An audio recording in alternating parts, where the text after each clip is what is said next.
O presidente dos Estados Unidos, Donald Trump, disse que a vice-presidente venezuelana, Delcy Rodrigues, pode pagar um preço maior do que o líder capturado, Nicolás Maduro, se ela não fizer o que é certo. Vamos entender um pouco mais sobre esse tema com Eliseu Caetano, que chega ao vivo direto dos Estados Unidos. Oi, Eliseu, bom dia para você. Oi, Soraya, muito bom dia para você, para o Nonato e para todos que acompanham o Jornal da Manhã nessa segunda-feira. Falamos ao vivo, direto dos Estados Unidos, 5 horas da manhã, com 18 minutos aqui na costa leste americana. Temperatura de momento no sul da Flórida na casa dos 15 graus Celsius. Mais um dos muitos recados dados pela presidência dos Estados Unidos ao longo das últimas 48 horas, não apenas para as autoridades venezuelanas, mas de uma maneira geral para autoridades mundiais.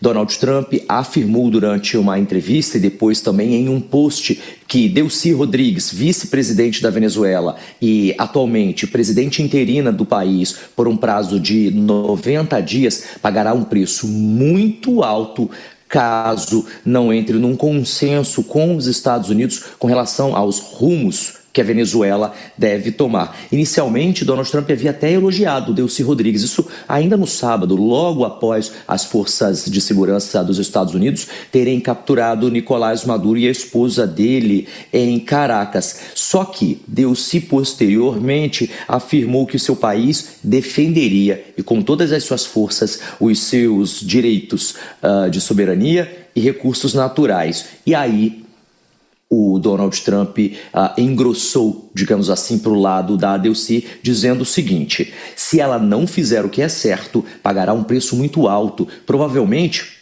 muito maior do que Maduro. Essa frase de Donald Trump foi concedida a um jornalista durante uma entrevista por telefone. Aliás, ao longo das últimas horas, Donald Trump tem concedido diversas entrevistas a jornalistas aqui nos Estados Unidos.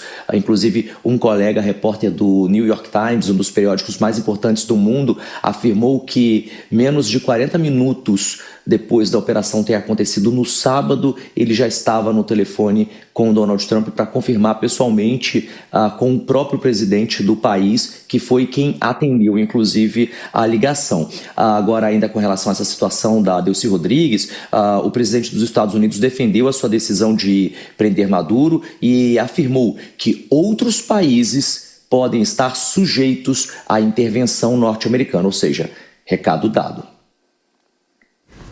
Agora, Eliseu, Edmundo Gonzalez, que concorreu contra Nicolás Maduro, isso nas últimas eleições, disse ser o novo presidente do país.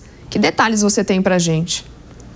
Essa instabilidade, Soraya, é exatamente o que preocupa não apenas os analistas políticos aqui nos Estados Unidos e em outros países do mundo que acompanham atentamente essa situação na Venezuela, mas especialmente os venezuelanos, né, que estão nessa dúvida se vão afundar numa crise pior e mais profunda do que essa que eles estão já há pelo menos 2 décadas, ou se realmente, de fato, uma intervenção dos Estados Unidos vai acontecer de uma maneira evidente a fim de tentar resgatar a dignidade daquele país, né? E para colocar mais um ingrediente nesse caldeirão, que não é um caldeirão dos mais fáceis, a gente recebe essa informação de que Edmundo Gonzalez, diplomata e analista político do Plataforma Universitária Democrática, que é considerado de centro-direita, que atualmente está com 76 anos, se declarou nas últimas horas vencedor das eleições presidenciais da Venezuela em 2024 e, portanto,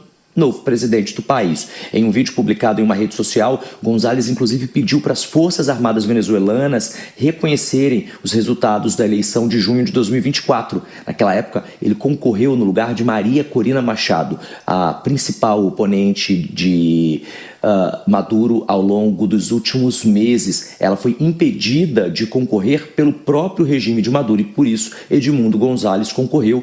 Ela apoiou Edmundo Gonzalez e ele se saiu vencedor nessas eleições e agora ele está pedindo o seguinte, abre aspas, a Venezuela precisa de verdade, justiça, reconciliação e sem impunidade. Como presidente dos venezuelanos, faço um chamado sereno e, claro, à Força Armada Nacional e aos corpos de segurança do Estado. Seu dever é cumprir e fazer cumprir o mandato soberano expresso no dia 28 de junho de 2024.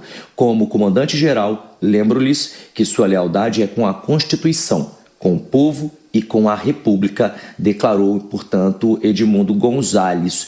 Agora, essa fala caiu muito mal, não apenas lá na Venezuela, mas também no restante do mundo. Por quê? Porque, de fato, ele foi vencedor das eleições, mas ele só foi porque Maria Corina Machado não pôde se candidatar. E agora existe essa possibilidade de um acordo entre Estados Unidos e Venezuela. Aliás, daqui a pouquinho eu vou voltar para trazer mais dados e a gente vai seguir destrinchando esse assunto, porque aparentemente a Venezuela pode trabalhar em parceria com os Estados Unidos e aquela ideia inicial de um governo de transição comandado pelos Estados Unidos pode cair por terra para Delcy Rodrigues comandar o país. Mas já eu volto com mais informações. Fiquem ligados aqui no Jornal da Manhã. É com vocês no estúdio.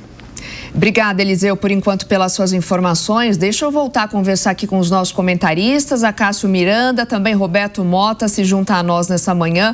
Bom dia, Mota, para você. Vou até começar por você dessa vez. Bom, o ditador caiu, mas muitas lacunas ainda em aberto, entre elas, quem é que subiu para comandar a Venezuela nesse momento, né? Agora tem Edmundo Gonzalez dizendo que é o presidente da Venezuela. Como que você tem analisado toda essa questão? E por hora, Delcy Rodrigues é a figura aceitável, né? Vamos dizer assim, está sendo a líder interina da Venezuela.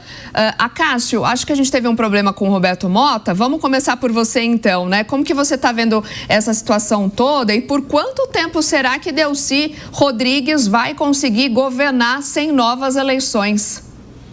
Obviamente, Soraya, há um período de transição. Necessariamente haverá esse período de transição para que as peças sejam postas nos seus devidos lugares. E, obviamente, também, diante de todo o contexto e diante de todas as justificativas para a realização dessa ação, há necessidade que sejam convocadas novas eleições. Eleições limpas, eleições justas e eleições transparentes para que o povo da Venezuela possa escolher o seu representante. Agora, a manutenção da Delcy é até justificável porque ela era vice-presidente. Porém, ela era vice-presidente de um regime ditatorial. Caso os Estados Unidos a mantenham de forma definitiva, ficará muito ruim para a justificativa utilizada para a ação. Se o objetivo era tirar um regime ditatorial, mas você mantém no poder alguém vinculado a esta ditadura, fica estranha essa narrativa. Repito, ela pode até ser mantida a pretexto de pacificação durante o período de transição, mas passada essa transição, cujo prazo deve ser estabelecido o quanto antes, é necessário que sejam convocadas eleições, sob pena de o libertador se tornar o novo ditador. Roberto Mota, queria te ouvir também nesse tema, como a Soraya destacou, o fim da ditadura Nicolás Maduro, mas integrantes do governo anterior seguem por lá. A prova disso é a vice-presidente Delcy, que diz agora que vai trabalhar em conjunto com os Estados Unidos, mas a semente do chavismo, pelo visto, permanece. Qual é a alternativa que se tem, Mota? É ela realizar esse governo de transição e o mais rápido possível a gente ter novas eleições? Bom dia para você. Essa é uma situação que ainda está em andamento, Nonato. Bom dia para você, bom dia à nossa audiência. Na verdade, é uma história que acabou de começar. Não aconteceu uma mudança de regime. O que aconteceu foi uma mudança de liderança. Se a mudança de regime vai acontecer ou não e quando vai acontecer, a gente precisa esperar para ver. O que nós vimos foi uma operação muito bem sucedida, realizada pelos Estados Unidos para a captura de Nicolás Maduro. As informações indicam que essa operação foi feita com ajuda interna. Aparentemente, os principais responsáveis por essa ajuda interna teriam sido a vice-presidente Delcy e o seu irmão, Jorge Rodrigues, que é presidente da Assembleia Nacional da Venezuela, do Congresso da Venezuela. Eles fizeram um acordo, por esse acordo Maduro foi entregue aos Estados Unidos, claro, através de uma operação militar de captura, e Delcy agora assume o governo. O que vem agora a seguir depende de negociações que devem estar acontecendo nesse momento entre Delcy e o governo de Donald Trump. Ela está numa posição muito difícil. De um lado, ela tem o governo americano e do outro lado, ela tem os seus colegas Diosdado Cabello, ministro da Justiça, e Padrino Lopes, ministro da Defesa, que devem estar muito preocupados em que eles, com a possibilidade deles terem o mesmo destino de Maduro.